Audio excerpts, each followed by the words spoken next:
안녕하세요. 위버 시스템즈 최재호입니다. 이번 시간에는 지난 시간에 이제 ALE의 개념에 대해서 설명을 드렸는데, 이번에는 실제적으로 서버를 셋업하는 과정을 진행해 보도록 하겠습니다. 서포트 사이트에서 ALE OVA 이미지를 다운을 받으시고요. 그거를 뭐 VMware에 올리시면 되는데, 그 작업은 뭐 다들 하실 것 같아서 생략을 좀 했고요. OBA 이미지 파일을 다 올리고 나면 보신 것처럼 이제 ALE 로그인 이런 프롬프트가 뜨죠. 여기서 계정은 처음에 루트에 패스워드는 어드민이고요. 들어가게 되면 이제 리눅스 커널처럼 이렇게 표시가 뜹니다. 보통 여기서 이제 IP 세팅을 해야 되는데 IP 세팅은 시스템 컴피그 네트워크 들어가서 디바이스에서 ETH 영번에서 IP를 여기서 설정을 하시면 돼요. 설정하시면 되는데 안 되는 경우가 발생이 될 겁니다. 그 이유는 이게 OVA 이미지여서 보통 우리가 어, 리눅스 센토스죠. 센토스를 설정을 하고 그 위에다 iOS 파일로 이미지를 올렸을 때는 니카드가 제대로 올라오는데 이 OVA를 올리게 되면 보시는 것처럼 인터페이스가 룩백밖에 올라오질 않아요.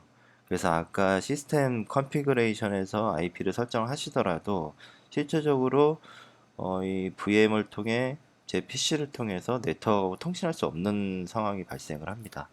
그래서 이 부분을 해결하기 위해서는 먼저 이 룩백 말고 ETH 0이든 1이든 이걸 올려야겠죠.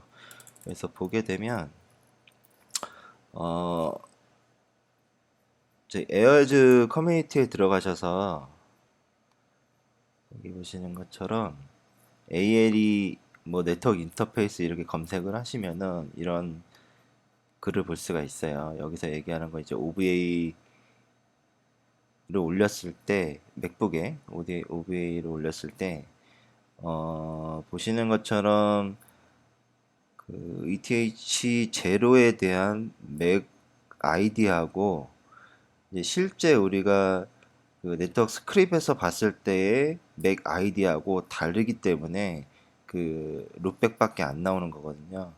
그거 작업을 해주는 거에 대한 내용이 나와 있어요. 그래서 이걸 참고하시면 될 것 같고, 그래서 해보면은 일단은 확인을 해보죠. CATC에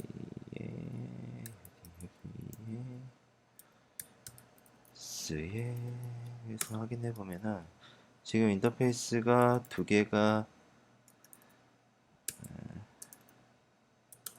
개가 있긴 한데 맥 아이디가 지금 이렇게 되어 있죠. 근데 실제 우리가 그 네트워크 스크립에 가서 보게 되면 시스config에 네트워크 스크립에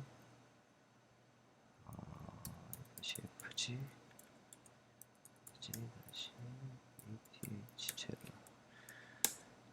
하게 되면 여기에 얘가 인식하는 하드웨어 맥 어드레스 이 맥 아이디하고 얘하고 다른 걸 알 수가 있어요. 그래서 이 에어에즈에서 얘기하는 거는 요 파일을 지우고 재부팅을 한 다음에 이걸 다시 열어서 여기 있는 맥 아이디하고 똑같이 이 스크립트 파일을 여기 있는 맥 아이디를 동일하게 맞춰줘라 라는 이 에어에즈 내용입니다.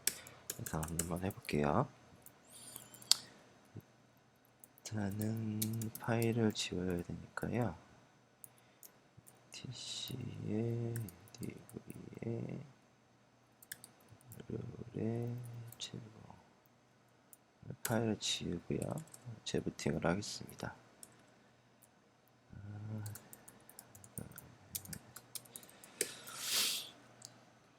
재부팅을 지금 하고 있고요.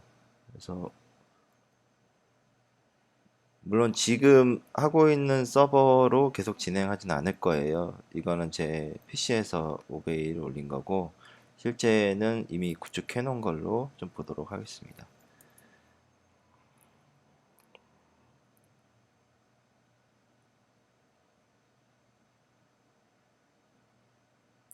지금 부팅 중이고요. 지금 봐도 ETH가 지금 이니셜라이즈가 페일 되어 있죠. 그렇기 때문에 에어에즈 내용대로 파일을 지우고 요 맥아이디를 확인을 해서 이 스크립에 있는 디바이스하고 하드웨어를 맞춰줘라 라는 내용입니다. 그리고 이제 인터페이스를 이니셜라이징 하면은 그때서야 저희가 if config 했을 때 이제 니카드가 룩백 포함해서 두 개가 올라오고요. 그때 시스템 네트워크 컨피그레이션 들어가셔서 IP를 설정하시면 됩니다. 그래서 아직 채팅 중이네요.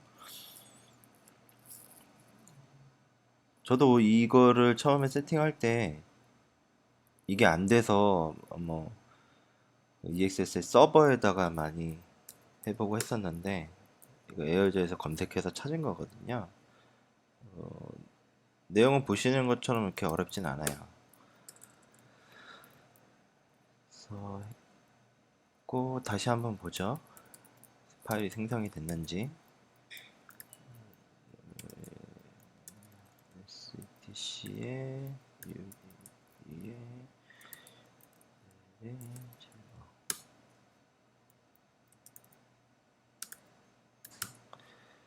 써보게 되면 ETH1이 하나 생겼네요. ETH1이 생겼고 맥아이디가 이거네요. 이건 좀 따로 적어 놓도록 하겠습니다.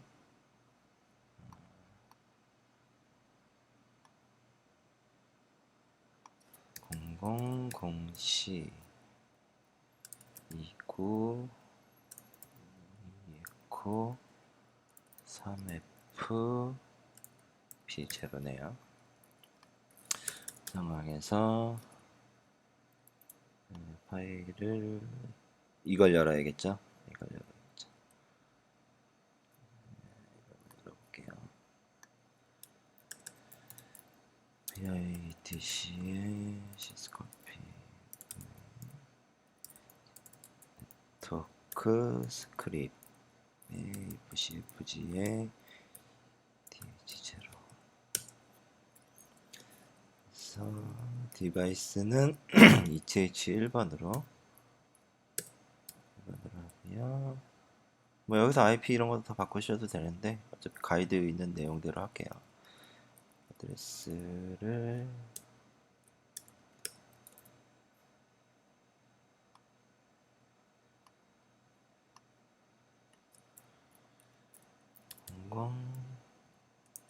0시 29 29 3F B0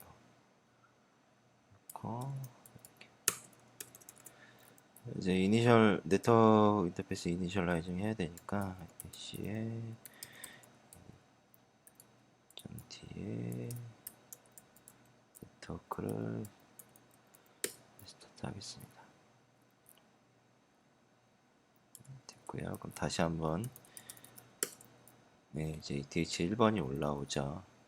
그러면 여기서 다시 시스템 컴퓨터 네트워크에 들어가서 원하시는 인터페이스로 설정을 하시면 됩니다. 네, 요렇게 하고 나면은 이제 실제 붙어 있는 장비를 한번 볼게요. 쉽게 되면 얘는 닫고요.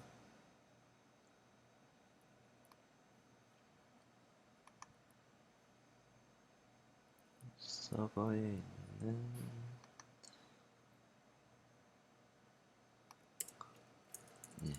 이거 이제 EXS 서버에다가 한 건데 OVA를 사용해서 EXSI 서버에서 설정을 하시더라도 이 작업은 필요해요. OVA를 쓰시면. 그래서 이거는 팁으로 생각보다 테스트를 하려면 되게 중요한 팁이어서 제가 말씀을 드리는 거고요. 어쨌든 이렇게 다 세팅이 하고 나면은 AMP 이왕 이렇게 되니까 처음 셋업을 좀 보죠. 아, 통신이 안 닿아서 안 되겠네요. 아무튼 하고 나게 되면은 그 ALE 접속을 하시게 되면 이제 로그인 페이지가 이렇게 뜨게 될 건데 초기 계정은 어드민의 웰컴 123입니다. 나중에 바꾸시면 되니까 지금은 제가 세팅을 다 해놨기 때문에 지금 대시보드가 보이게 되는데 처음 로그인을 하게 되면은 그 ALE 셋업 위자드가 생겨요. ALE 셋업 위자드에 보면은 어, 그 ALE를 어떤 모드로 설치를 할 건지 세 가지 모드 중에서 하나를 골라서 설치를 하게 되는데 저는 에스티메이티드 모드로 했고요. 그거는 이제 에어웨이브에서는 도면 정보를 가져오고 컨트롤러에서 AMON이나 RTLS를 통해서 API RSSI 값이나 클라이언트 RSSI 값을 받아오는 방식인 걸로 했습니다. 그래서 어차피 그냥 스킵하고 여기서 컨피그레이션을 하셔도 돼요. 요 저는 이걸로 했고요. 에스티메이티드 방식으로 했고 보게 되면 에어웨이브 서버를 등록하고요. 소스에 컨트롤러를 등록을 합니다. 이렇게만 되면은 가장 중요한 셋업은 끝난 거고요.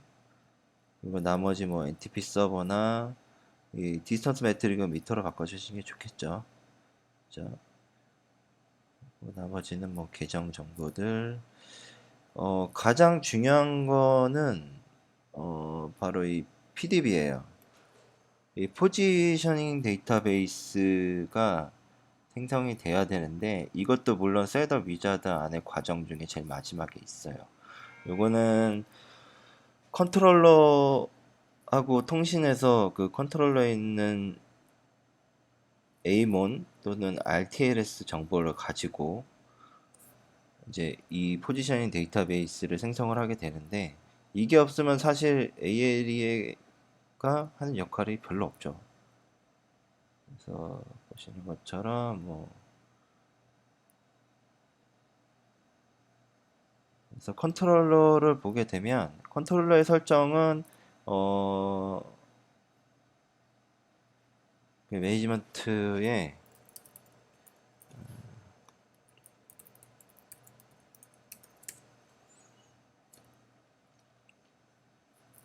제너럴에 보면 제일 밑에 보면 에어웨이 서버 있고 이 ALE 엔진 설정하는 게 있습니다. 서버 어드레스 주시고 디폴트 롤 주시고 하시면 돼요. 그럼 기본적으로 AMON으로 통신을 합니다. 만약에 AMON이 아니라 나 RTLS를 하고 싶다. RTS를 하고 싶다고 하게 되면 AP 시스템 프로파일에서 RTLS 세팅을 해주셔야 돼요. AP의 시스템 프로파일에 어드밴스를 들어가시게 되면 네, RTLS 서버 컨피그레이션을 하셔야 됩니다. 이렇게 되면은 AMON으로 하게 될 때는 그 컨트롤러에서 뭐 여러 가지 정보들을 긁어오게 되는데 RTLS를 올리시게 되면 그 사용자에 대한 RSSI 신호값들은 RTLS로 AP에서 ALE로 바로 갑니다. 그렇기 때문에 바로 갈 수 있는 설정을 해준 거고요. 그리고 그 에어웨이브에서는 별도의 설정은 필요 없습니다. 별도의 설정은 필요 없고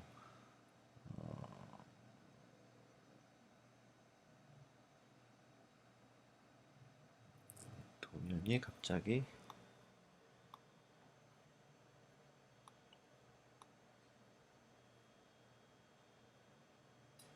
네.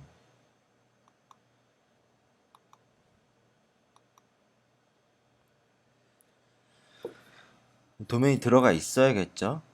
그래서 에어웨이브하고는 에어웨이브에 설정할 건 없고요. ALA에서 이렇게 에어웨이브 설정을 해주시면 도면을 불러옵니다. 그래서 이 모든 게 다 완성이 되면은 PDB를 제대로 생성을 할 수가 있고요. 모니터링에 보면 PDB가 제대로 생성이 됐으면 이런 식으로 화면에서 보여줄 수 있는데 이 ALE 요 매니지먼트 화면에서 뭔가 데이터를 내가 겟해서 보겠다라는 거는 거의 없어요. 왜냐면 얘는 API를 제공해주는 게 주 목적이기 때문에 얘 같은 경우에는 이 화면에서는 별로 할 게 없습니다. 그래서 정리를 하면 OVA 파일 이미지를 올렸을 때 그 ETH0 올리는 거 하고 그 다음에 컨피그레이션에선 에어웨이브 소스의 컨트롤러 그리고 컨트롤러에서 설정을 해주시고요. ALE 서버 잡아주고 PDB를 생성해주면 완료가 됩니다. 굉장히 간단하죠. 그래서 뭐 간단하게 API 같은 거 하나 호출을 해보면 보시는 것처럼 스테이션에 관한 정보들을 컨트롤러부터 받아 API로 ALE에 있는 ALE에서 제공하는 API를 통해서 받아서 확인해 볼 수가 있어요. 어쨌든 그 셋업하는 거는 여기까지고요. 다음 시간에는 요 모드를 좀 바꿔서 이 칼리브레이션 모드로 해서 그 나우로거라는 어플리케이션 사용해서 직접 사람이 어떤 위치 정보를 측정을 해서 그 데이터를 가지고 좀 더 자세한 그 단말기들의 위치 정보를 게더링할 수 있는 거에 대해서 해보도록 하겠습니다. 지금까지 시청해 주셔서 감사하고요. 다음 시간에 이 칼리브레이션으로 다시 동영상 올리도록 하겠습니다. 감사합니다.